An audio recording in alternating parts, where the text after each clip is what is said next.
Hello. हाँ। हाँ प्रणाम भाई जी। हाँ प्रणाम। व्यस्त है कहीं पे? नहीं बोलिए ना। बोले तो कन्या उत्थान योजना के बारे में बता रहे थे आप, थोड़ा स्टूडेंट को ही बोल दीजिए रिकॉर्डिंग में। हाँ बोलिए ना, क्या पूछिए। बोल रहे थे पैसा सब जाने वाला है ना कन्या उत्थान वाला। देखिए, एफिलेटेड कॉलेज का अभी स्टार्ट हो चुका है। इससे पहले गवर्नमेंट कॉलेज, कंस्टिट्यूएंट कॉलेज जितना भी था उस लोगों का क्लियर कर रहा था। और हाँ। अभी क्या किया, एफिलेटेड कॉलेज जितना भी था उस लोगों को रोके हुआ था पेमेंट सबका, तो उस लोग का अभी स्टार्ट कर दिया, मतलब वेरिफिकेशन अभी स्टार्ट किया। तो जिस भी स्टूडेंट का लेवल 2 और लेवल 3 में होगा तो वो मेरे से भी कांटेक्ट करके व्हाट्सएप करके अपना आधार नंबर सिर्फ व्हाट्सएप कर देंगे तो उनका लेवल 2 क्लियर हो जाएगा। फिर लेवल 3 क्लियर करवाने के लिए अगर स्टूडेंट दूर का है तो हम ही कर देंगे, इतना जरूरी नहीं है अगर दूर का स्टूडेंट है तो। और हाँ। दरभंगा के आसपास का है तो उनको कहिए लेवल 2 जैसे ही क्लियर हो जाएगा उसके बाद लेवल 3 के लिए डीओ ऑफिस में जाकर वो पेपर स्टेटस जो देखता है वो हाँ। स्टेटस निकलवा कर उसका फोटोकॉपी डीओ ऑफिस में जमा कर देगा तो उसका लेवल 3 क्लियर हो जाएगा और हेड क्वार्टर में चला जाएगा। ठीक है। और जिस भी स्टूडेंट का अकाउंट वेरिफिकेशन पे रुका हुआ है तो उसको अभी वेट करना होगा फिलहाल। और जब तक उसका या तो उसका स्टेप आगे बढ़ेगा, लेवल 2 पर आएगा तभी वो यूनिवर्सिटी उसको क्लियर कर पाएगा। अगर अकाउंट वेरिफिकेशन में है तो ना अभी यूनिवर्सिटी कुछ कर पाएगा ना ही राजभवन।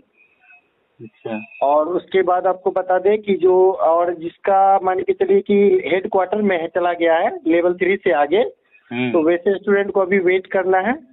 और इसका पेमेंट जब जैसे रिलीज किया जाएगा, जब स्टार्ट करेगा, पेमेंट अभी स्टार्ट नहीं किया, अभी एफिलेटेड कॉलेज का एक भी स्टूडेंट को पेमेंट नहीं किया गया। मतलब कि जिसका लेवल फाइनल में भी चला गया, पेमेंट डन में भी चला गया, उस लोगों का भी पेमेंट नहीं जारी किया गया।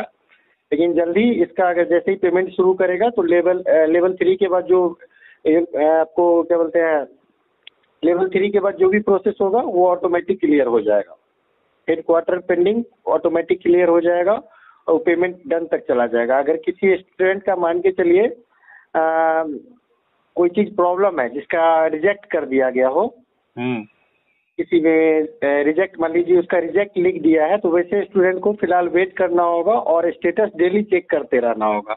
वैसे स्टूडेंट के लिए आपको एक स्टेटस में देखिएगा फाइनलाइज्ड का ऑप्शन आता है, उसमें फिलहाल यस, हाँ, जिसका जिसका जिसका मतलब रोक दिया गया है किसी कारणवश कि मान के चलिए रेसिडेंशियल प्रूफ गड़बड़ हो गया या फिर आधार कुछ भी प्रॉब्लम हो गया है तो उसके कारण उसका रिजेक्ट कर दिया गया, तो वैसे स्टूडेंट को वेट करना है। और फाइनलाइज्ड के ऑप्शन में यस की जगह जब नो दिखाई देने लगेगा ना तो वो स्टूडेंट जाकर फिर से जो डॉक्यूमेंट सही डॉक्यूमेंट लगाकर फिर से फॉर्म भरेगा तो उसका ऑटोमेटिक क्लियर हो जाएगा, लेवल 2 लेवल 3 में आ जाएगा।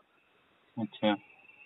हाँ, और अभी गवर्नमेंट कॉलेज यानी कि समझिए सेशन 18, सेशन 19 और सेशन 20 तीनों का क्लियर हो रहा है।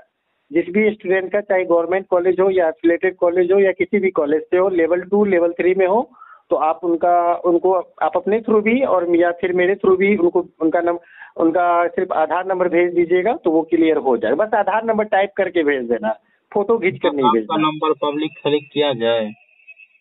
हाँ, वैसे तो पब्लिक है ही, मेरा नंबर नोट कर लीजिए 9122139591। इसमें सिर्फ व्हाट्सअप कर देना है, मतलब आधार नंबर लिखकर अपना नाम लिखकर व्हाट्सअप कर देगा स्टूडेंट, उसका लेवल 2 क्लियर हो जाएगा और लेवल 3 के बारे में प्रोसेस भी बता दिया जाएगा उसको। एक मिनट आप होल्ड रहिए। तो बच्चों आप लोग सुन लिए अमन जी क्या बोले हैं कि उनके नंबर पर व्हाट्सएप ही करना है, अगर इस तरह की प्रॉब्लम है तो आधार नंबर ही व्हाट्सएप करना है, प्रॉब्लम व्हाट्सएप टाइप करके ही बताना है। अब बताइए सर जी।